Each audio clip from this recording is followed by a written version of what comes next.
오늘은 요한계시록에 대해서 좀 은혜를 나누고자 합니다. 성경 제일 끝에 장이죠. 끝에 요한계시록 하면 많은 분들이 굉장히 어려운 책, 또 무서운 책 그렇게 생각을 하시는데 저는 그렇게 보지 않았습니다. 물론 요한계시록에 해석하기 어려운 부분이 없는 것은 아니지만 그러나 거의 다 다른 말씀들은 우리에게 은혜가 되고 우리가 꼭 알아야 될 그런 말씀이기에 좀 한 시간 생각해 보겠습니다.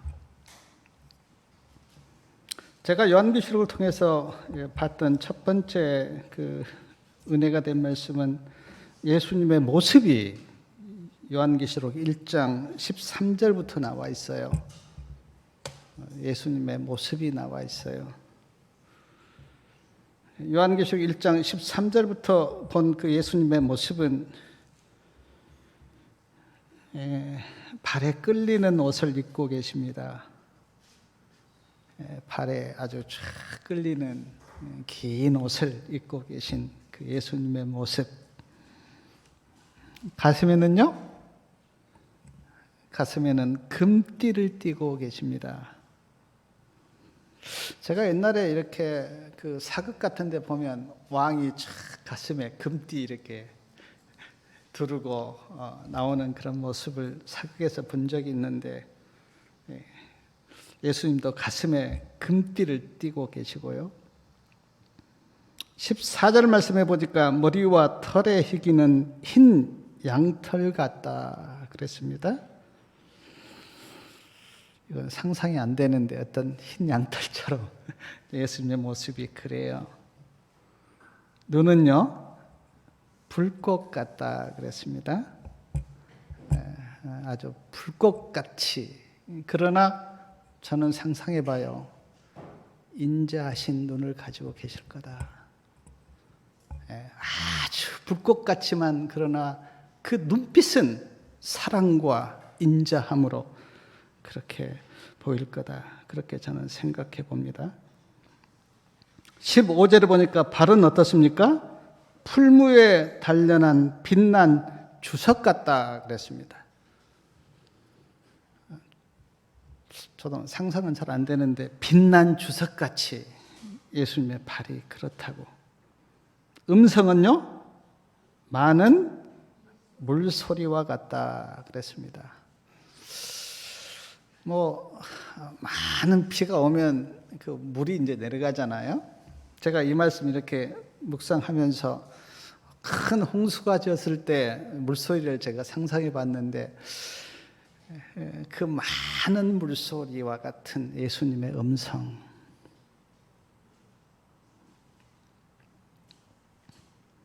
(16절에) 보니까 오른손에는 7별이 있고 그 입에는 좌우에 날성검이 나오고 오른손에는 7별을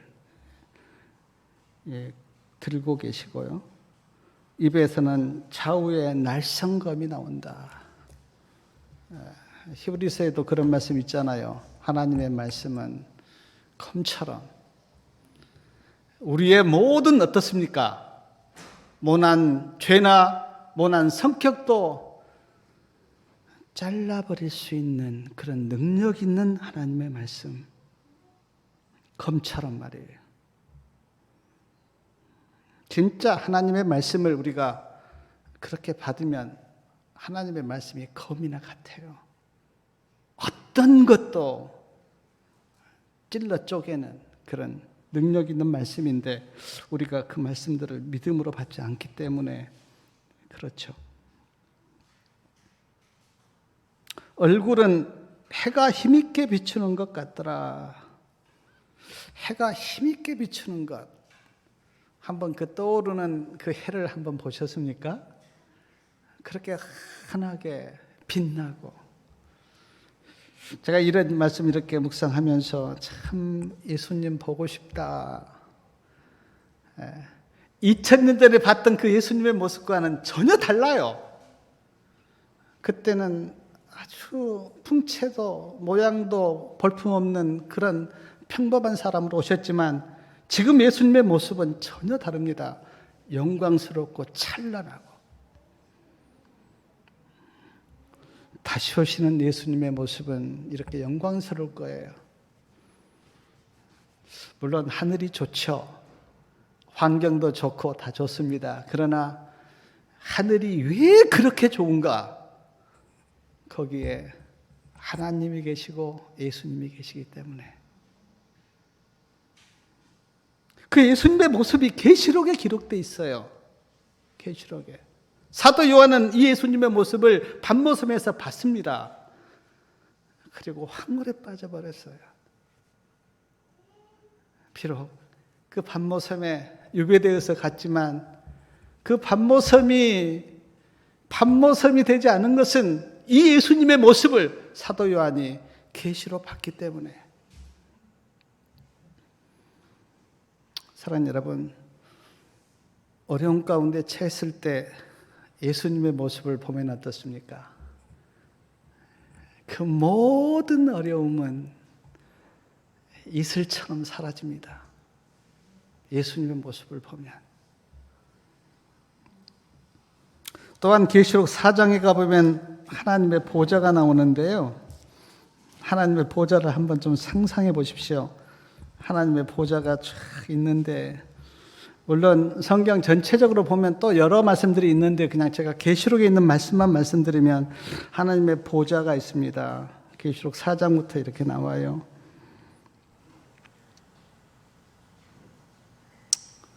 근데 3절에 보니까 앉으신 이의 모양이 벽옥과 홍보석 같고 또 무지개가 있다. 그리고 그 무지개가 보좌를 둘렀는데 모양이 녹보석 같더라. 저는 보석은 뭔지 모르겠어요. 그러나 어쨌든 보석이 하나님의 보좌에 있습니다. 그리고 4절에 보니까 24보좌들이 있는데 그 24보좌에는 24장로들이 거기에 앉아 있고요. 흰옷을 입고 금 면류관을 쓰고 앉아 있습니다. 그러니까 하나님의 보좌가 딱 있다면 24보좌가 쫙 있는 거죠. 거기에 이제 24장로님들이 앉아 계십니다. 24장로님이 누군지는 몰라도 저도 앉고 싶은데 아마 못 앉겠죠. 하나님의 참모들 그렇게도 상상이 되는데 어쨌든 우리가 하늘에 가면 볼 겁니다. 이 보좌를요. 5절 말씀 좀 우리 같이 좀 읽어볼까요? 보좌로부터 번개와 음성과 내성이 나고 보좌 앞에 일곱 등불 켠 것이 있으니 이는 하나님의 일곱 영이라. 이것도 상상이 안 되는데 어쨌든 이래요. 번개, 음성, 내성이 그 보좌로부터 쫙 나오고 그 보좌 앞에 일곱 등불이 쫙 켜져 있고 거기에 하나님의 일곱 영이 있습니다. 6절에 보니까 보좌 앞에는 수정과 같이 맑은 뭐가 있습니까? 유리바다가 있다 그랬어요. 유리바다. 수정처럼 맑은 유리바다. 저는 참 물을 좋아하는데요. 참 물이 깨끗하고 맑은 그 물을 보면 마음이 어떻습니까? 참 좋다. 좋다. 제가 그 옛날 서울교회 있었을 때 서울 교인들하고 함께 어디에 갔냐면 변산을 갔어요. 변산에 가면 이제 변산 반도가 있고 거기 이제 쭉 모래사장이 있는데 그때 우리가 변산에서 할줄 잤거든요. 해가 넘어갈 때 그 변산 반도를 쫙 걸으면서 이렇게 바다를 보는데 그렇게 좋을 수가 없는 거예요. 지금도 그 어떤 기억이 생생한데 하나님의 보좌 앞에 유리바다가 있습니다. 그리고 보좌 가운데와 보좌 주위에 네 생물이 있다 그랬습니다. 네 생물.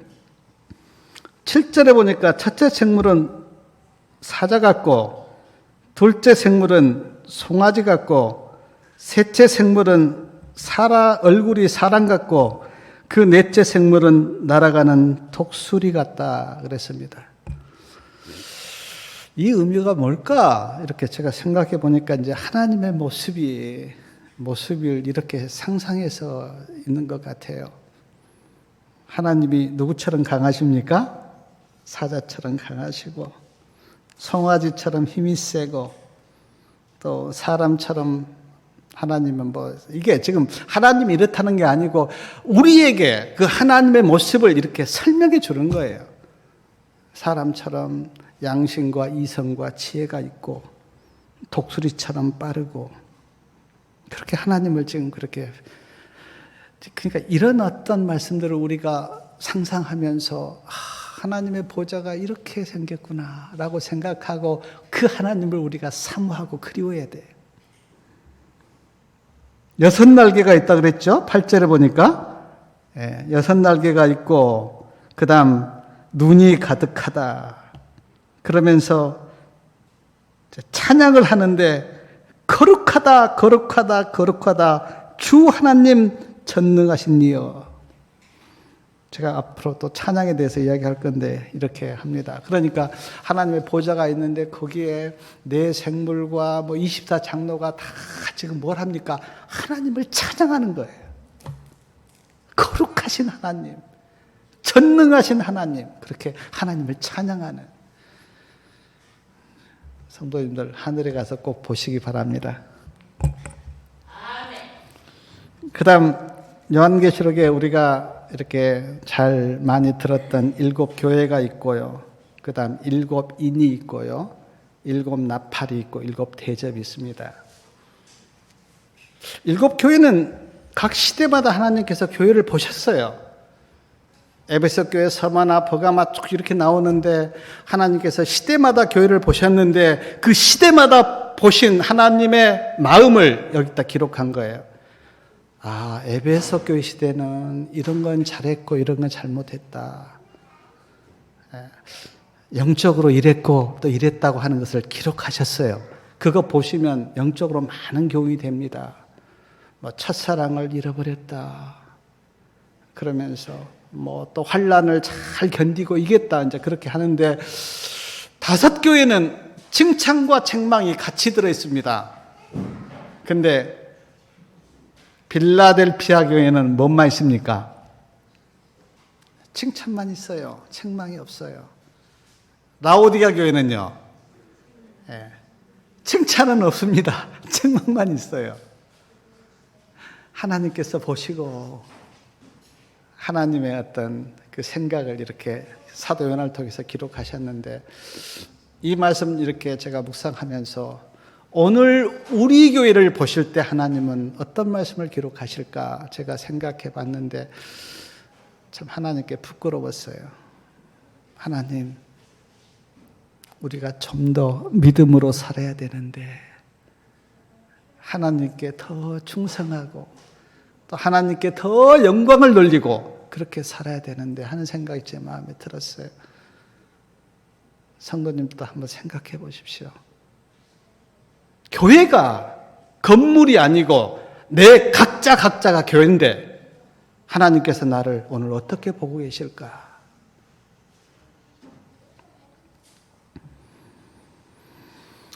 그러면서 제가 그 7 교회에게 주는 그 이기는 자에게 주는 그 상급이 나오잖아요. 거기 상급을 제가 이렇게 쭉 이렇게 훑어봤는데 그 상급 이렇게 찾아보니까 생명과도 주시고요.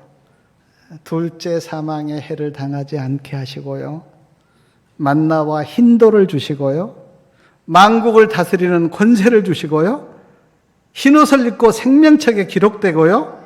새 이름을 받고요. 하나님의 보좌에 앉게 하고요. 그 상급을 제가 생각해 보니까 막 너무너무 좋은 거예요. 이 세상에서는 받을 수 없는 하나님이 주시는 상급 다 받으시기 바랍니다. 7 인에 대해서 제가 이렇게 잠깐 말씀드리면 7 인은 사단이 하나님의 백성들을 어떻게 타락했는지 타락하게 했는지를 기록한 말씀이 7인인데 이제 특별히 말의 색깔을 가지고 기록하셨어요. 말의 색깔. 처음 말이 무슨 색깔이었습니까? 흰색. 흰색이란 말은 순수하고 깨끗하다 그런 거거든요. 근데 말의 색깔이 변해요. 둘째 말은요, 붉은색. 셋째 말은요, 검은색. 넷째 말은요, 청황색. 말이 색깔이 달라져요. 근데 이것은 교회가 어떻게 영적으로 타락해 갔는지 그런 걸 이제 말씀한 거거든요. 이 청황색 말은 완전 시체를 가리킵니다. 사람이 죽어서 좀 지나면 청황색으로 변하잖아요. 교회가 그렇게 영적으로 타락해 갔다고 하는 것을 7인을 통해서 그렇게 하나님께서 말씀하신 거예요. 7 나팔은 하나님께서 사단의 세력들을 어떻게 심판하셨는지 그렇게 보여주셨는데, 여기에서 하나님께서 시대마다 그 하나님을 대적한 사단과 그의 백성들을 심판하셨는데, 우리가 역사적으로 보면 바벨론도 심판을 받았고요, 애굽도 심판을 받았고, 로마도 또 하나님의 심판을 받았어요. 하나님의 심판이 그렇게 임했다고 하는 것을 7 나팔을 통해서 그렇게 성경에 기록하셨어요. 7 교회나 7 나팔이나 7인은 연대가 다 같습니다. 연대가 다 같아요. 첫째 교회, 첫째 나팔, 또 첫째 뭡니까? 인, 다 그 연대가 다 같아요. 7채까지요. 7 대접은 은혜의 시기가 끝난 후에 있을 7재앙을 가리킵니다. 7재앙. 이스라엘 백성들이 애굽에서 나오기 전에 애굽에 10재앙이 있었잖아요. 근데 우리도 하늘에 가기 전에 이 땅에 7재앙이 있어요. 7재앙이 누구에게 어디에 어떻게 내리는지는 계시록 16장에 잘 기록되어 있습니다. 한번 깊이 그 7재앙, 7재앙에 대해서 한번 보시기 바랍니다. 계시록 12장과 13장에는 대쟁투가 나오는데, 대쟁투가 하늘에서도 있었잖아요. 그리고 마지막 여자의 남은 자손과 싸우는 대쟁투도 있습니다. 그것도 한번 깊이 살펴보시고요. 계시록 14장에는 새 천사 기별이 나오고, 계시록 18장에는 계시록 18장 천사의 기별이 나오는데, 사랑하는 여러분, 우리가 다 뭐라 그랬습니까? 천사입니다. 하나님의 사업을 하는 천사들이에요, 우리가 다. 하나님께서 직접 사람들에게 기별을 주지 않아요. 우리를 통해서 우리가 하늘의 기별을 전하는 천사들이에요. 자기 존엄성에 대해서 깊이, 내가 천사다, 하나님의 사업을 하는 천사다, 그렇게 자기 자존에 대해서 깊이 깨닫고 참 긍지를 가지시기 바랍니다. 계시록에는 많은 찬양이 나옵니다. 찬양. 하늘에 가면 성경 공부 없습니다. 성경 공부 안 해요. 전도 없습니다. 품성 개발 모르겠어요. 지금처럼 안 합니다. 그러나 하늘에 가서 우리가 할 가장 많은 일들은 찬양이에요. 찬양. 하나님을 찬양하는. 근데 계시록에 찬양이 너무너무 많이 나와요. 제가 이 시간에 다 찾을 수는 없고, 제가 한번 쭉 읽어볼 테니까 한번 듣고 계시록 한번 찾아보시기 바랍니다. 계시록 4장 8절과 9절에는 네 생물이 하나님을 찬양하는데 이렇게 찬양합니다. 거룩하다, 거룩하다, 거룩하다. 주 하나님 전능하신 이여, 전에도 계셨고 이제도 계시고 장차 오실 자라. 그렇게 찬양합니다. 계시록 4장 10절과 11절에는 24장로들이 하나님을 찬양하는데 이렇게 찬양합니다. 주 하나님이시여, 영광과 존귀와 능력을 받으시는 것이 합당하오니 주께서 만물을 지으신 자라. 만물이 주의 뜻대로 있었고 또 지으심을 받았나이다. 그렇게 찬양합니다. 계시록 5장 8절과 10절에는 네 생물과 24장로들이 함께 예수님을 찬양하는데 이렇게 찬양합니다. 일찍 죽음을 당하사 각 족속과 박원과 백성과 나라 가운데서 사람들의 피로 사서 하나님께 드리시고 저희로 우리 하나님 앞에서 나라와 제사장을 삼으셨으니 저희가 땅에서 왕노릇하리로다. 계시록 5장 11절과 12절 한번 가만히 계시면 또 졸리니까 한번 찾아보겠습니다. 계시록 5장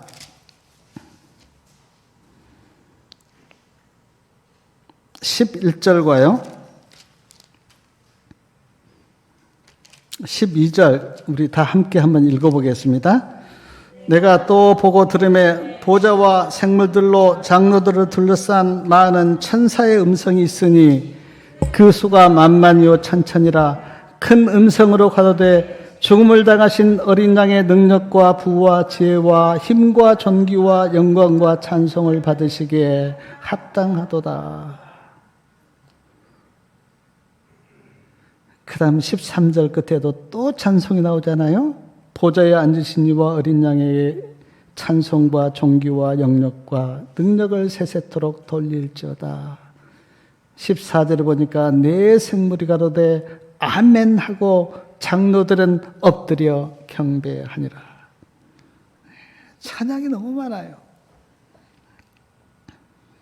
계시록 7장 9절과 10절에는 셀 수 없는 큰 무리가 흰옷을 입고 손에 종려가지를 들고 보좌 앞과 어린 양 앞에서 큰 소리로 하나님과 예수님을 찬양하는데 이렇게 찬양합니다. 구원하심이 보좌에 앉으신 우리 하나님과 어린 양에게 있도다. 늘 하나님을 찬양하는 거예요. 하나님을. 이 찬양을 듣고 계시록 7장 11절과 12절에는 천사가 이렇게 화답합니다. 아멘. 찬송과 영광과 지혜와 감사와 존귀와 능력과 힘이 우리 하나님께 세세토록 있을지어다.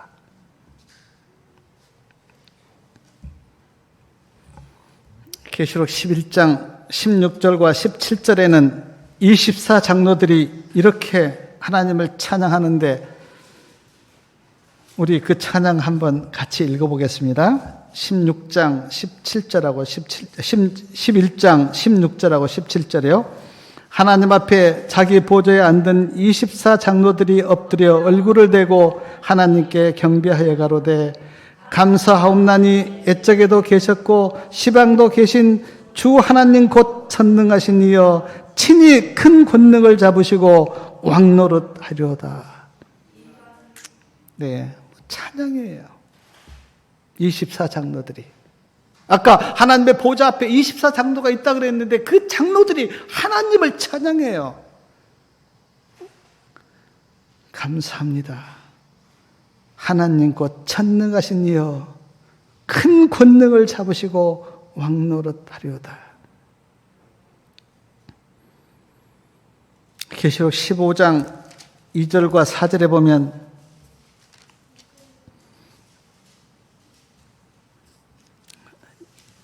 짐승과 그의 우상을 그리고 그 이름의 수를 이기고 벗어난 자들이 유리바닷가에 서서 하나님의 검은 고를 가지고 3절 4절에 보니까 하나님의 종 모세의 노래 곧 어린 양의 노래를 불러 가로되 주 하나님 전능하신 이시여 하시는 일이 크고 기이하시도다. 만국의 왕이시여 주의 길이 의롭고 참되시도다. 주여 누가 주의 이름을 두려워하지 아니하며 영화롭게 하지 아니하오리까. 오직 주만 거룩하시나이다. 주의 의로우신 일이 나타났음에 만국이 와서 주께 경배하리이다.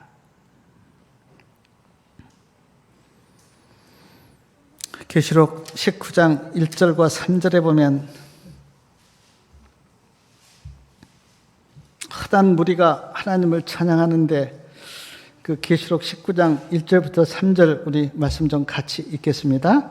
일 후에 내가 들으니 하늘에 헛한 무리 큰 음성 같은 것이 있어 가로되 할렐루야 구원과 영광과 능력이 우리 하나님께 있도다. 그의 심판은 참되고 의로운지라. 음액으로 땅을 더럽게 한 큰 함녀를 심판하사 자기 종들의 피로 그의 손에 갚으셨도다 하고, 두 번째 가로되 할렐루야 하더니 그 연기가 세세토록 올라가더라. 그리고 4절부터 보니까 또 24장로와 네 생물이 엎드려 하나님과 예수님을 찬양하는데, 5절 한번 좀 말씀 좀 같이 읽겠습니다. 보좌에서 음성이 나서 가로되 하나님의 종들 곧 그를 경외하는 너희들아, 물은 대소하고 다 우리 하나님께 찬송하라 하더라. 또 내가 들으니 허다한 무리의 음성도 같고 맑은 소리도 같고 큰 음성도 같이 가로되 할렐루야, 우리 주 하나님 곧 전능하신 이가 통치하도다. 찬양의 연속이에요, 계시록은. 제가 계시록이 어떤 책인가라고 묻는다면 저는 계시록은 찬양의 책입니다 라고 대답하고 싶을 정도로 계시록은 찬양이 많습니다. 내 생물이 찬양하고 24장로가 찬양하고 허다한 무리가 찬양하고 천천만만의 천사들이 찬양하고 14만 4천인이 찬양하고 모두가 다 찬양하고.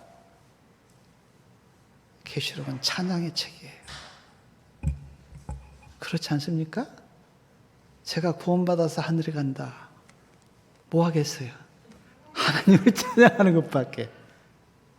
하나님, 나를 구원해 주셔서 감사하고 하나님의 은혜가 감사하고. 그러니까 누가 찬양을 할까 제가 이렇게 생각해 보니까 진짜 구원의 은혜에 감사하고 하나님의 그 능력에 감사한 사람이 하는 건 찬양밖에 없어요.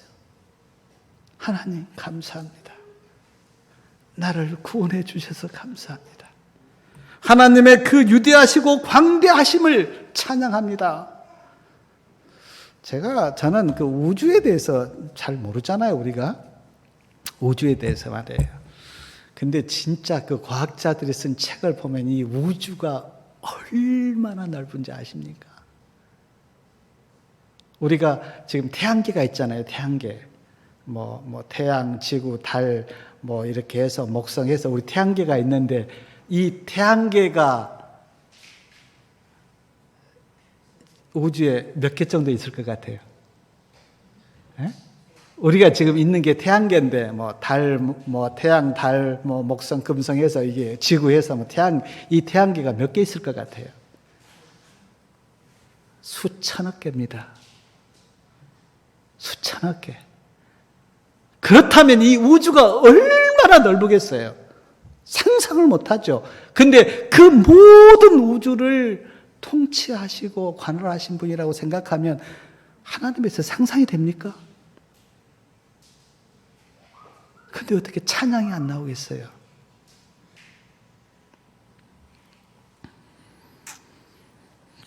우리가 비록 모든 것을 알지 못한다고 해도 단 한 가지, 하나님이신 그분이 이 땅에 오셔서 나를 구원했다고 하는 이 한 가지만 생각해도 찬양이 나오지 않습니까? 어떤 분들은 자꾸 그래요. 하나님이 나를 사랑한지 사랑하지 않는지 모르겠어요. 힘들 때는 그냥 사랑하지 않는 것 같고 뭐가 일이 잘 되면 사랑하는 것 같고. 아닙니다. 나를 위해서 십자가를 졌다고 하는 이 한 가지만 보더라도 하나님은 나를 엄청나게 사랑하는 거고 찬양할 수밖에 없어요. 십자가를 모르는 사람은 내가 일이 잘 되면 그런 거 바라죠. 근데 진짜 십자가의 사랑을 경험한 사람은 그것과 상관하지 않습니다. 왜냐하면 그 사랑이 나에게 넘치기 때문에. 속된 말로 지금 죽어도 순교해도 내 입술에서 감사가 나오고 찬양이 나오는 것은 그 사랑이 나를 감싸기 때문에 더 이상 바라지를 않아요. 우리가 예수님을 모델로 삼는데 한번 예수님 좀 생각해 보십시오. 그 하나님이신 그분이 이 땅에 내려와서 낮아지셨어요. 인간이 낮아지면 얼마나 낮아지겠어요? 에? 인간이 낮아진들. 근데 하나님이신 그분이 이 땅에 오셔서 낮아진 그 낮아짐에 비하면 우리가 낮아지는 거, 그거 다 그냥 도토리 기적이 아닙니까? 그리고 인간이 높아진 들 얼마나 높아지겠어요? 그 인간 안에 있지. 그러니까 예수님의 높아지심과 예수님의 낮아지심을 생각하면 우리는 더 그 안에서 다 있다고요. 불평 안 나와요. 우리가 교만하니까 불평이 나오지. 그리고 또 하나, 계시록에는 제가 이 계시록을 볼 때 7번의 복이 나와요. 복. 우리가 제일 좋아하는 게 복인데요. 계시록에 7번 복이 나옵니다. 아까 그 사회자가 읽었던 계시록 1장 3절, 이 예언의 말씀을 읽는 자와 듣는 자들과 그 가운데 기록한 것을 지키는 것이 복이 있다. 계시록 14장 13절이요.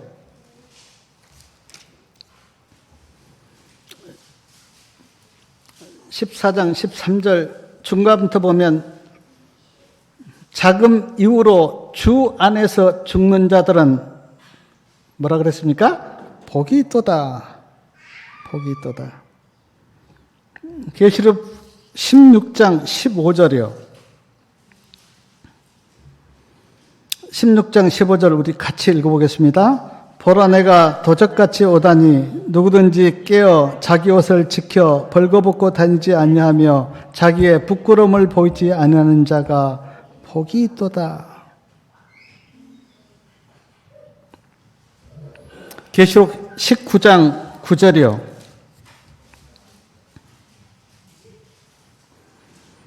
천사가 내게 말하기를 기록하라. 어린 양의 혼인잔치에 청함을 입은 자들이 복이 있도다. 20장 6절이요. 자, 계시록 20장 6절이요. 이 첫째 부활에 참여하는 자들은 복이 있고 거룩하도다. 계시록 22장 7절이요. 보라 내가 속죄리니 이 책의 예언의 말씀을 지키는 자가 복이 있으리라. 22장 14절이요. 그 두루마기를 빠는 자들은 복이 있으니 이는 저희가 생명나무에 나아가며 문들을 통하여 성에 들어갈 권세를 얻으려 함이로다. 복이 있다, 복이 있다, 복이 있다. 7번 계속 복이 나와요. 계시록은 복된 책입니다. 누가 복이 있는 사람인가에 대해서 계시록에서 정확하게 주 안에서 잠든 자들은 복이 있다. 하나님의 말씀을 듣고 읽고 지키는 자들은 복이 있다. 어린 양의 혼인잔치에 청함을 받들은 복이 있다. 복된 책이에요, 계시록은. 사랑하는 여러분, 계시록은 결코 딱딱한 책이 아닙니다. 찬양의 책이고 복된 책이에요, 계시록은. 성도님들, 이 복을 다 받으시기 바랍니다. 계시록 21장과 22장에는 천국 생활이 나오는데요. 계시록 21장 4절에 보니까 뭐가 없다 그랬습니까? 사망이 없다. 예, 사망이 없습니다. 또요, 뭐가 없다 그랬어요? 애통하는 것이 없다 그랬습니다. 애통이 없어요. 슬픈 일 없습니다. 그 다음에요, 또요, 예, 아픈 것이 없다 그랬습니다. 아픈 것이 없어요. 하늘을 사모하시기 바랍니다. 예, 하늘에 가면 뭐 가슴 아픈 일 없고요, 몸 아픈 일 없고요, 죽는 일 없고요. 예, 영원한 생명이 우리에게 주어지잖아요. 그리고 생명과를 먹는다 그랬어요. 생명과. 12가지 실과가 맺히는데 한 달마다 그 생명과를 먹어요. 그 생명과를 먹으면 영생합니다. 우리가 창세기에 보면 아담이 화하가 이렇게 선악과 따먹었을 때 하나님께서 생명과를 먹지 못하도록 막으셨잖아요. 왜냐하면 죄인으로 영원히 사는 것은 하나님께서 보시기 안 좋은 거예요. 그래서 생명과를 먹지 못하게 막았는데 그 생명과가 하늘에 가면 추워져요. 천국 모습에 대해서 계시록 21장과 22장에 기록되어 있는데 그 천국 모습이 그 가로, 세로, 높이가 얼마라 그랬습니까? 저기 21장 16절에 보니까 1만 2천 스타디온, 장과 관과 고가 같더라 그랬어요. 그러니까 이게 지금 정사면체 모양이에요. 정사면체. 천국이요, 모양이. 근데 그게 1만 2천 스타디온인데 제가 이거 확실한 건 아닙니다. 1만 2천 스타디온의 길이가 어떤 분이 이야기한 걸 제가 들은 기억인데 우리나라 그러니까 저기 제주도에서 백두산까지 정도 된대요. 그 길이가. 그러니까 그런 이제 정사면체입니다. 왜냐하면 광하고 고하고 길이가 다 같기 때문에. 한번 상상해 보시기 바랍니다. 성곽은 벽옷으로 되어 있고요. 12문이 있는데 12문은 뭘로 되어 있습니까? 천국 모습을 많이 안 그려보셨나 봐. 22장 12절에 보니까 12문이 뭘로 되어 있어요? 진주로 되어 있습니다. 그리고 그 12문에 어떤 이름이 기록되어 있습니까? 12지파 이름이 기록되어 있습니다. 12지파 이름이. 12절에요. 14절에는 12기초석이 있는데 그 기초석이 뭘로 되어 있습니까? 보석으로 되어 있고요. 그 기초석 위에는 12사도의 이름이 기록되어 있습니다. 길은 뭘로 되어 있습니까? 어디에 그게 있어요? 저기 21장 21절에 보니까 길은 맑은 유리 같은 정금이더라 그랬습니다. 예, 정금으로 길은 되어 있고요. 22장 1절과 2절에 보니까 뭐 생명강이 있고 생명나무가 있고 12과일이 맺힙니다. 22장 5절에 보니까 뭐가 없다 그랬어요? 밤이 없다 그랬습니다. 밤이. 등불과 햇빛도 쓸데없다. 누가 비추기 때문에요? 하나님이 비추기 때문에. 사랑하는 여러분, 계시록을 한번 이렇게 상상해 보십시오. 제가 뭐 대강 이렇게 말씀을 드렸는데 예수님의 모습이 나와 있고요. 하나님의 보좌가 그려져 있고요. 천국의 모습이 있고요. 천국 생활에 대해서 이야기하고 있고요. 이기는 자가 받을 상급에 대해서 이야기하고요. 수많은 찬양이 계시록에 기록되어 있고요. 7가지 복이 있고요. 그리고 하나님의 하시는 일과 또 사단이 했던 일, 선악간의 대쟁투, 그런 것들이 계시록에 다 나와 있어요. 제가 계시록을 이렇게 상상하면서 그렇구나. 그냥 하늘이 그려지면서 예수님의 모습이 그려지고, 그리고 내가 주님을 잘 믿을 때 나에게 주어진 그 상급, 그것이 내가 상상이 되면서 너무너무 기쁜 거야. 하나님이 이렇게 좋으신 분이구나. 나를 사랑하셔서 이렇게 많은 것들을 하나님께서 준비하시고 나로 하여금 너 하늘에 와라. 내가 처소를 예비하러 가노니 내가 다시 와서 너희를 데려가겠다. 그렇게 약속하셨는데 그 하나님의 모습이 너무 좋은 거예요. 계시록 한번 많이 묵상하시고 좀 이렇게 연구해 보시기 바랍니다. 계시록 21장 이 한 말씀 우리가 읽고 마치겠는데요.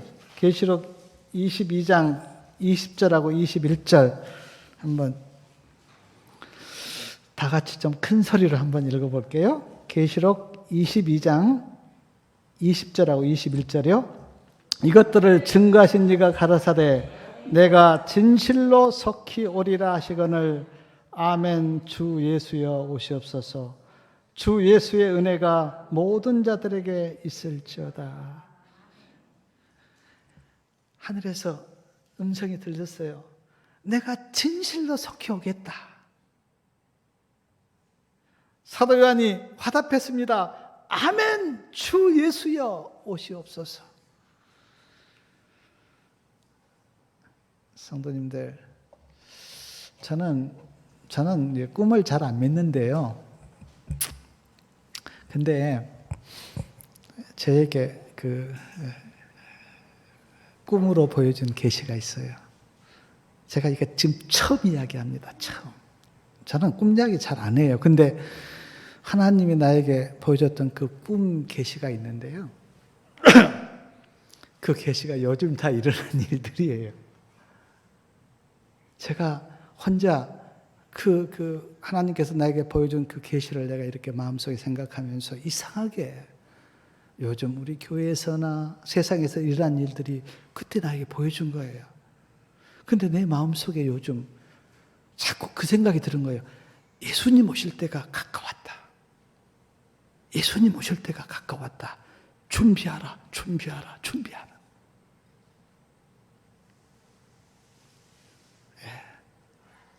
졸고 있는 자들은 그냥 존다 그랬어요. 분별하지 못한다 그랬어요. 그러나 깨어있는 자는 안다고 데살로니가 후서에 나와 있잖아요. 정말 이제는 영적인 눈을 떠서 우리가 때를 분별해야 돼요. 때를. 그리고 준비해야 돼요. 아니 생각해 보십시오. 예수님이 나를 구원하기 위해서 이 땅에 오셔서 복음을 전하시고 십자가에 돌아가시고 그리고 성령을 보내줘서 지금까지 우리를 인도하셨는데 내가 준비되지 못해서 구원받지 못하면 얼마나 불행하겠습니까? 그 사랑이 얼마나 아깝겠어요. 그 희생과 그 사랑이 얼마나 헛되겠어요. 정말 이제 준비하세요. 계시록을 사도 요한에게 보여준 이유도 그거 아닙니까? 선악간의 대쟁투가 계시록에 기록되어 있는데 누가 승리한다 그랬습니까? 어린 양의 피와 예수님의 말씀을 붙잡고 있는 자들이 승리한다. 그렇게 말씀했잖아요. 그래서 우리가 정말 이제는 천국을 사모하고 예수님을 사모하고 하나님을 사모하면서 다시 오시는 그 예수님 정말 만나도록 준비가 다른 건 아닙니다. 마음속에 예수님을 모셔야 돼요. 마음속에. 예수님께서 나를 위해서 희생하신 그 희생에 대해서 깊이 생각하면서 주님을 찬양하고 주님께 감사하고. 사랑하는 여러분, 우리가 지금 주님 안에서 만난 것 너무나 좋잖아요. 제가 물론 우리 성민의 숙모님은 우리 친척이지만 다른 분들은 내가 다 모르는 분들인데 주님 안에서 만난 건 너무 좋지만 그러나 저는 또 소망이 있어요. 우리가 다 이제 하나님의 가족으로서 영원히 함께 사는 것. 아멘. 그게 진짜 저의 소망이고 바람이에요. 예수님 안에서 만나면요, 다 우리가 하나님의 가족이에요. 그리고 너무너무 좋아요. 누가 되든 이제 주님 안에서 만났다. 저는 필리핀에 가서도 그렇고, 애국 우리 성도님들 오시면 비록 언어는 안 통하지만 예수님 안에서 만나면 다 하늘 가족이어서 너무 좋고, 이번에도 또 몇 분 오시잖아요. 6분이나 오시는데, 주님 안에서 우리가 다 한 가족이기 때문에 이 세상에서 만남도 너무 기쁜 일이지만, 그러나 하늘에 가서 다 한 가족으로 살기를 바라고, 우리가 잘해서가 아닙니다. 예수님 안에서 우리가 다 구원을 받았어요. 그러니까 그 은혜를 늘 찬양하고 감사하시면서 믿음으로 사시기를 바라고, 늘 주님의 임재와 은혜 가운데서 남은 세상에 참 행복하게 그렇게 사시기를 바라면서 말씀을 마치겠습니다.